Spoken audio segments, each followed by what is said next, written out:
Il ritratto di un giovane Fellini di Elisabetta Catalano accoglie i visitatori ai musei eremitani per la prima mostra verso il centenario, l'apertura delle celebrazioni per il secolo della nascita del più grande maestro del cinema italiano, 2020. La mostra raccoglie non solo icone, a cominciare dalla galleria dei manifesti originari di disegni, ma anche preziosissimi appunti, note di produzione, conti, organigrammi, documenti fantastici per immergersi nella storia del cinema. E che cinema! 5 Oscar, 4 per i film e il più meritato dei riconoscimenti alla carriera mai visti a Hollywood.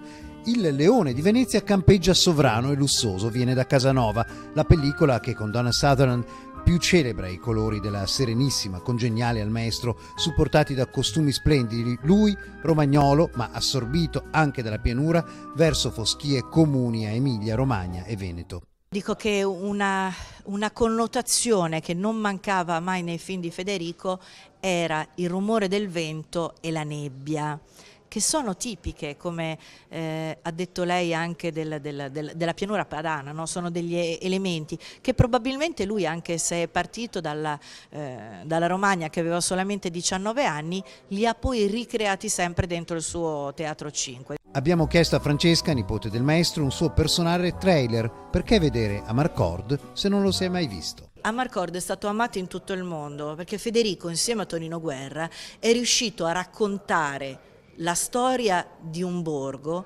attraverso le 4 stagioni, e questo è qualcosa che unisce tutte le popolazioni del mondo, dove c'è amore, dove c'è invidia, dove ci sono storie, dove ci sono tanti personaggi che in qualche modo si possono riconoscere, e quindi racconta la storia di Titta, della sua famiglia, racconta un passaggio del Rex da Rimini che, come diceva Tonino Guerra, non c'è mai stato, cioè loro sono stati talmente bravi con Tonino Guerra da far credere a tutto il mondo che il Rex una notte sia passato da Rimini. Beh, questo secondo me è davvero magia del cinema.